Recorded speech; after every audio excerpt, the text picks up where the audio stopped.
The moment you walk into a room, something happens before you say a single word.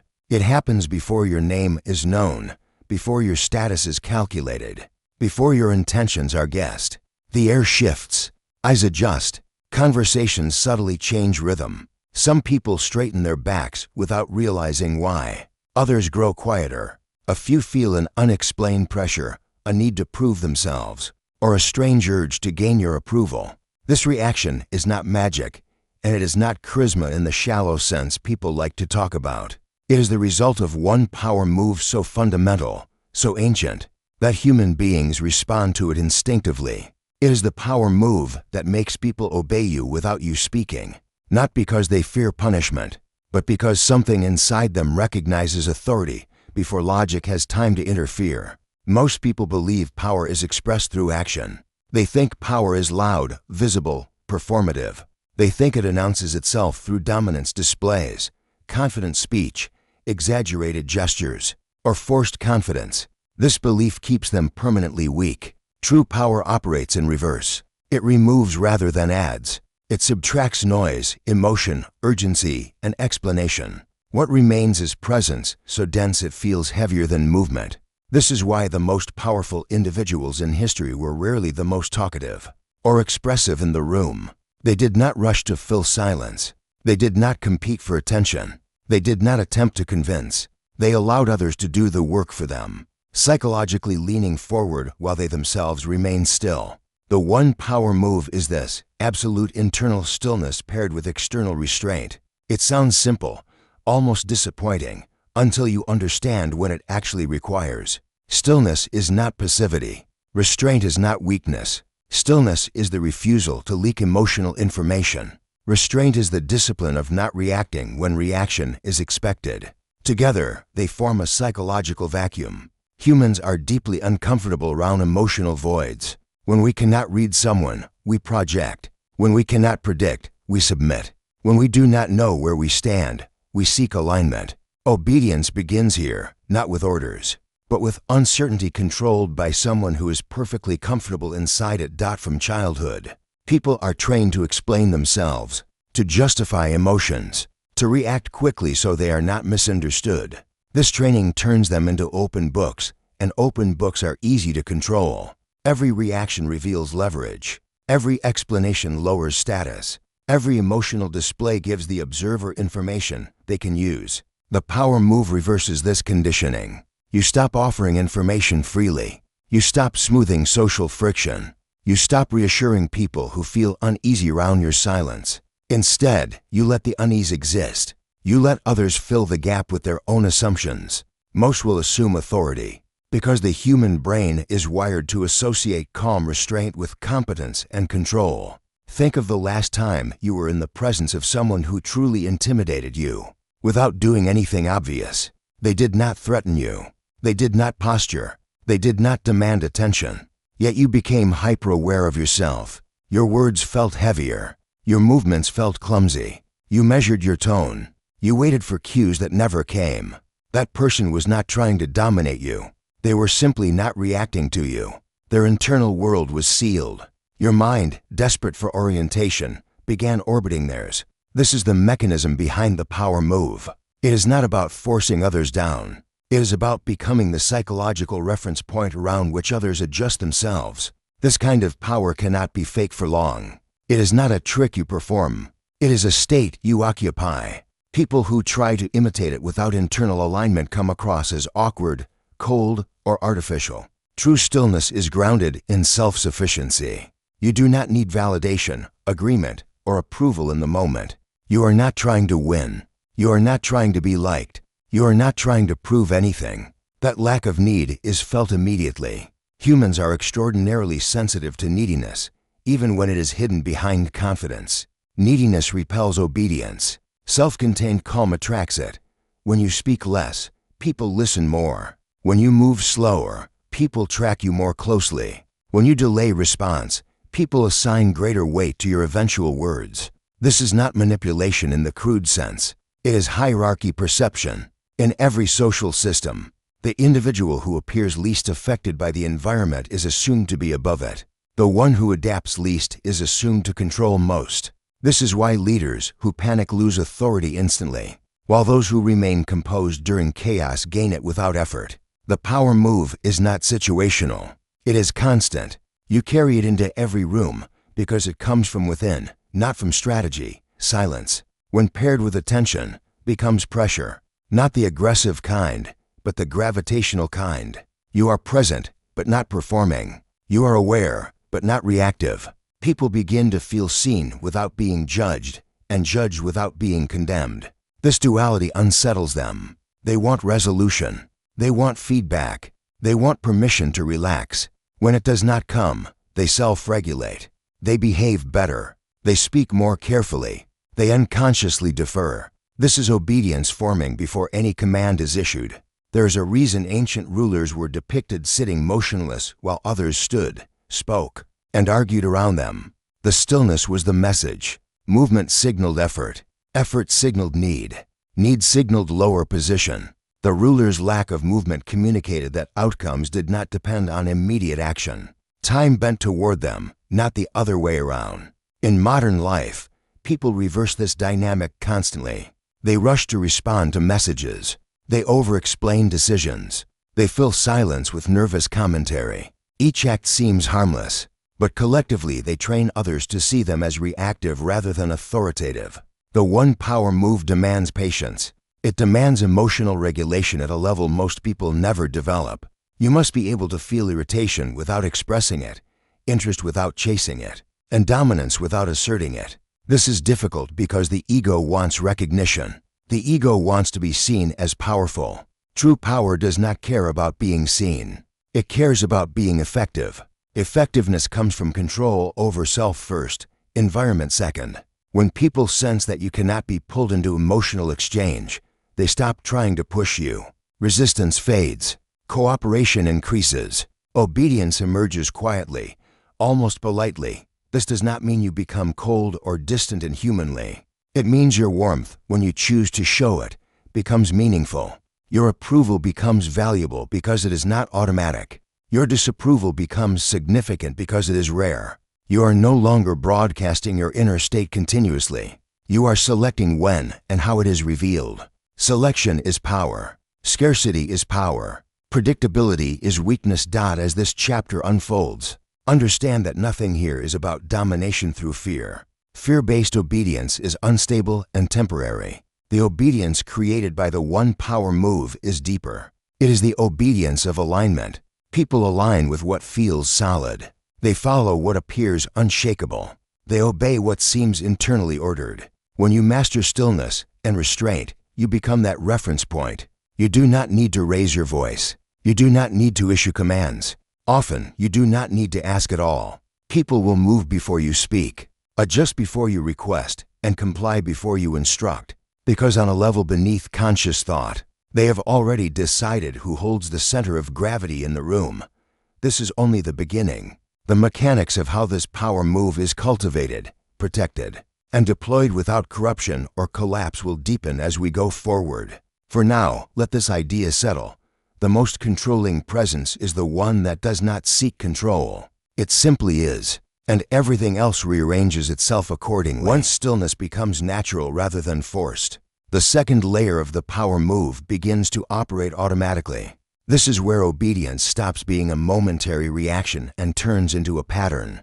People do not just defer once. They begin to adjust their behavior around you consistently. They anticipate your standards. They self-correct before you intervene. They feel watched even when you are silent, not because you are threatening, but because your presence has become a measuring stick. This is the stage where power stops being situational and starts becoming structural. Most people misunderstand why this happens. They assume others are reacting to confidence, authority, or reputation. In reality, they are reacting to coherence. Human beings are drawn to what feels internally aligned. When your thoughts, emotions, and actions are not fighting each other, your presence stabilizes the environment. Chaos loses momentum around you. Emotional people calm down. Aggressive people soften. Manipulative people hesitate. This is not mystical. It is neurological. The human nervous system subconsciously seeks regulation. When it encounters someone whose internal state is regulated, it entrains to it. Just as a restless crowd quiets when a calm figure takes the stage, the power move deepens when you stop trying to control outcomes and focus instead on controlling your internal reactions to uncertainty. Most obedience is lost the moment you reveal that you need a specific result. The instant people sense that you are invested in an outcome, they gain leverage. They can delay, resist, negotiate, or withhold. When they sense that you are comfortable regardless of outcome, leverage disappears. Your calm becomes non-negotiable. People then cooperate not because you demand it, but because resistance feels pointless. This is why silence, at key moments, is more effective than persuasion. When you are presented with resistance and you do not immediately respond, the other person's mind begins to race. They replay what they said. They wonder if they overstepped. They question their position. Your lack of reaction becomes a mirror that reflects their insecurity back at them. Most people cannot tolerate this for long. They will soften their stance, explain themselves, or comply simply to restore psychological balance. You did nothing except remain still. Timing is crucial here. The power move is not constant withdrawal. It is controlled engagement. When you do speak, it is deliberate, slow, and minimal. You do not rush to clarify. You do not stack explanations. You let your words land and leave space afterward. That space is where obedience forms. People fill it with compliance. They read significance into what you said because you did not dilute it with excess language. Scarcity of expression increases the perceived value of each word. As this pattern repeats, people begin to attribute authority to you independent of any formal position. They check with you before acting. They look to you when decisions stall. They wait for your reaction in tense moments. You become the reference point, not because you claimed the role, but because you occupied it naturally. This is how real leaders emerge without campaigning for leadership. They do not announce themselves. They are recognized. Another critical element of this chapter is emotional asymmetry. You feel, but you do not display proportionally. Others display more than they feel. This imbalance shifts power. When someone shows you anger, excitement, fear, or urgency, and you respond with calm neutrality, their emotion loses force. They feel exposed. You remain protected. Over time, people learn that emotional displays do not move you. They stop trying to influence you through them. What remains is rational alignment or quiet obedience.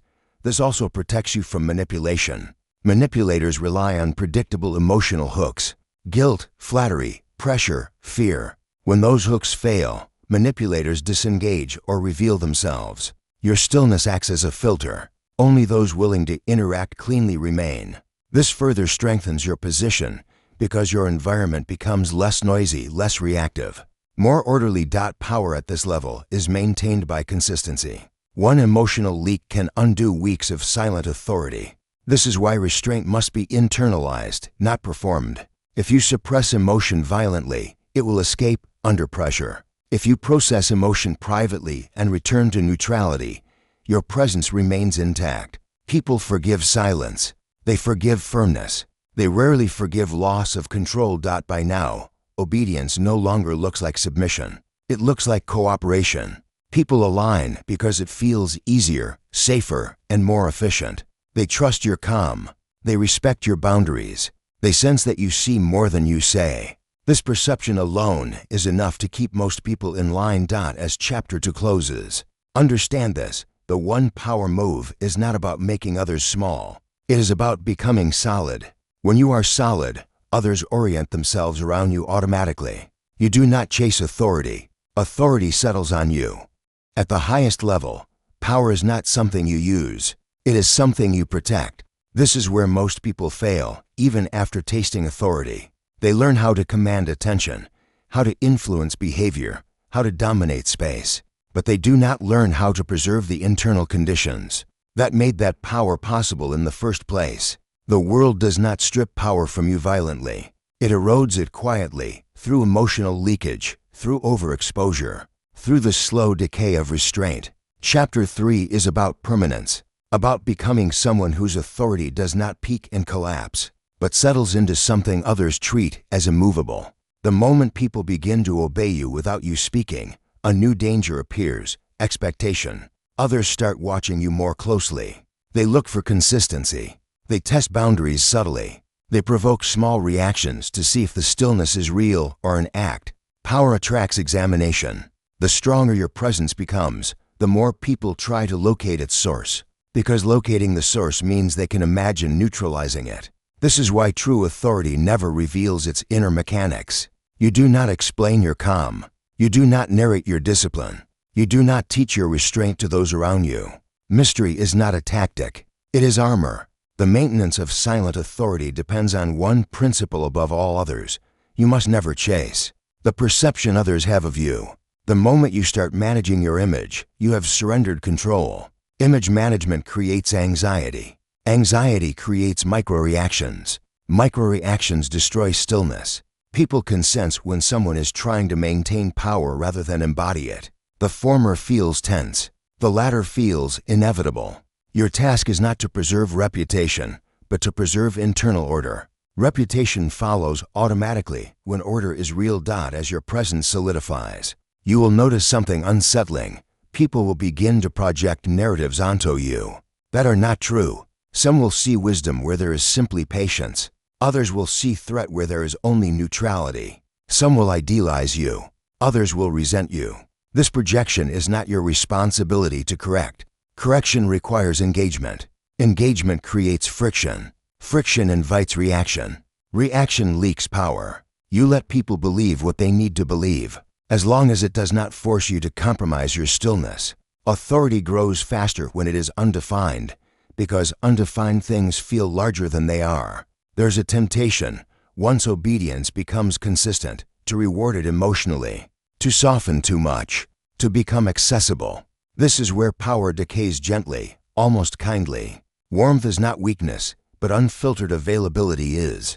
You must learn to be selectively human, present but not porous, approachable but not open-ended.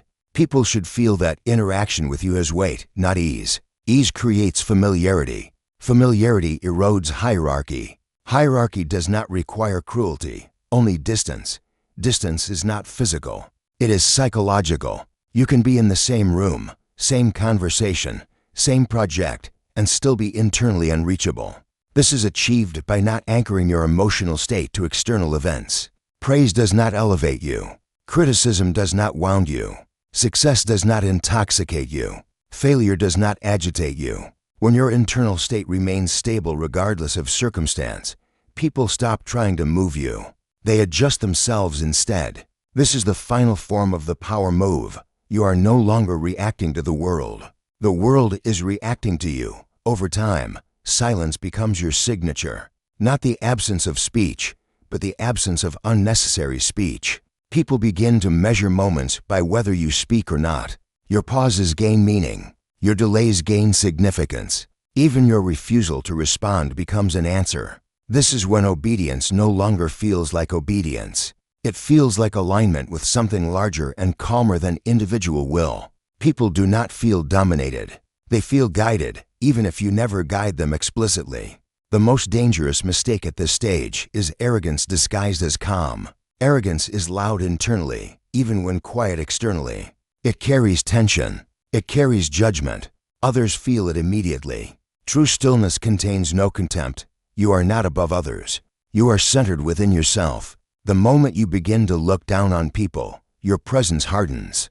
Hardness invites challenge. Challenge invites reaction. Reaction collapses authority. Humility, in this context, is not self-deprecation. It is emotional neutrality toward others' position relative to yours. Longevity of power also requires solitude. Not isolation, but deliberate withdrawal. You must regularly step away from environments where you are observed, evaluated, or expected to perform presence. Stillness needs silence to renew itself. Without solitude, restraint becomes effort. Effort becomes strain. Strain eventually breaks. The most powerful individuals throughout history were known for disappearing periodically, not to escape responsibility, but to recalibrate internally. When they returned, authority felt refreshed, not rehearsed. There will come moments when you could speak and instantly get what you want. You will feel it. The room will be leaning toward you, waiting. This is the ultimate test. If you speak too quickly, you reveal hunger. If you delay appropriately, you reinforce gravity. Power is proven not by the ability to command, but by the ability to wait. Waiting communicates abundance of control. Urgency communicates dependence. Never confuse opportunity with obligation. At this level, obedience becomes almost invisible. People stop noticing they are adjusting to you. It feels natural. It feels logical. It feels like their idea. That is the sign the power move has fully integrated. You are no longer using it consciously. It is using you as its vehicle. Your presence has become a fixed point in the psychological landscape of others. The world will keep moving. People will come and go. Systems will change. Your stillness must remain portable. It must not depend on role, title, or environment. When it does, you are free. You can enter any room, any hierarchy, any situation, and gravity reasserts itself quietly. Not because you demand obedience, but because obedience is the most comfortable response to someone who does not need anything from the moment. This is the end state. You do not control people. You control yourself so completely that people feel controlled in your presence, without ever feeling oppressed. You do not dominate the room. You become the room's axis. And once you reach this point, you realize the final truth. The one when stillness becomes never about others than situational. It was about something becoming subtle, someone who cannot be moved to your identity. You stop experiencing yourself as someone who reacts to life and begin experiencing yourself as someone life reacts to. This shift is quiet, internal, and almost invisible. Yet it rewires how others perceive you at a fundamental level. They no longer see you as a participant struggling inside the system. They sense you as a fixed point within it. Fixed points attract alignment. Moving parts submit to stability. At this stage, the power move no longer feels like a choice you make. It feels like a condition you live inside. You are no longer monitoring your reactions moment by moment. Your nervous system itself has been trained into restraint. Calm is no longer something you summon under pressure. Pressure dissolves when it touches you. People feel this before they understand it. They speak differently around you. They negotiate differently. They hesitate before lying. They reconsider before challenging. Not because you have proven yourself dangerous, but because you have proven yourself unmoved. This is where obedience becomes deeply psychological. It is no longer about authority or fear. It is about orientation. Humans orient themselves around what feels solid. In uncertain environments, people unconsciously search for the most internally ordered person present. That person becomes the reference, the compass, the silent leader. Even those who dislike you will still track you. Even those who resist you will still measure themselves against you. Resistance itself becomes proof of your gravity. One of the most important disciplines at this level is refusing emotional closure. When it is offered too easily, people will try to resolve tension with you quickly. They will seek reassurance, agreement, smiles, confirmation. This is not kindness. It is discomfort seeking relief. If you relieve it too fast, you teach them that your presence exists to regulate their emotions. That reverses hierarchy. Instead, you allow emotional processes to complete themselves. You let silence stretch just long enough for others to self-regulate. Over time, they learn emotional responsibility in your presence. This is obedience in its most refined form. People managing themselves without instruction. You will also notice that people begin to confess things around you, not because you ask, but because your neutrality feels safe and authoritative at the same time. Safety invites disclosure. Authority makes disclosure feel consequential. This combination is rare. Most people are either comforting or commanding, not both. Your stillness creates space without dissolving boundaries. People speak, then wait. They say more than they intended, then stop themselves. You listen without reacting. This alone shifts power permanently. The one who reveals more loses leverage. The one who remains unreadable gains it. As power stabilizes, you must become ruthless about where you invest attention. Attention is the final currency of authority. Whoever can pull your attention controls you. Whoever cannot becomes irrelevant. This does not mean you ignore people. It means you do not fragment yourself emotionally. When you are with someone, you are fully present. When you are not, you are inaccessible. Partial attention signals weakness. Total attention, given selectively, signals dominance. There will be moments when someone attempts to provoke you publicly. hoping to extract a reaction and redistribute power. This is a common tactic against silent authority. The correct response is not avoidance, nor confrontation. It is minimal acknowledgement without emotional shift. A calm look, a brief pause, a neutral response that neither escalates nor retreats. The aggressor feels exposed. The audience senses control. Power remains intact. This requires deep internal discipline, because the ego will urge you to defend itself. But at this level, defense is unnecessary. Your position speaks for you. Another threat emerges here: attachment to being obeyed. The moment obedience becomes something you enjoy, something you crave, something you monitor, power begins to rot. Enjoyment creates dependence. Dependence creates anxiety. Anxiety leaks through micro-behaviors. People sense it and push back. The strongest authorities treat obedience as irrelevant. They neither reward it emotionally nor punish its absence impulsively. They simply remain consistent. Consistency outlasts charisma. Consistency outlasts fear. Your lifestyle must support your presence. Sleep, solitude, physical stillness, controlled stimulation. A scattered life produces a scattered aura. No technique can compensate for internal chaos. This is why many people taste power briefly and then lose it. They attempt to carry authority on a nervous system that cannot sustain it. You must become boring to yourself in certain ways, predictable internally. This internal boredom is the price of external dominance. As the years pass, your presence begins to age differently than your body. Even as energy fluctuates, authority deepens. You speak less not because you have nothing to say, but because what you say lands heavier. You move slower not because you are tired, but because haste no longer serves you. Others begin to associate you with inevitability. Decisions feel final when you make them. Silence feels deliberate when you hold it. This is when people stop testing you altogether. The final transformation is subtle and paradoxical. You stop thinking about power entirely. You are not trying to influence, command, or control. You are simply maintaining internal order. Yet influence follows you automatically. Control forms around you without effort. Obedience appears without request. This is not because you mastered people, but because you mastered yourself so completely that people respond as if to a natural law. At this point, the one power move has completed its cycle. It began as a discipline. It became a habit. It turned into a presence. And now it dissolves into identity. You are no longer someone who uses silence, restraint, and stillness. You are someone who embodies them. Others cannot imitate you easily, because what they see is only the surface. The source remains internal, inaccessible, and therefore untouchable. This is the quiet truth most never reach. The strongest form of obedience is not extracted.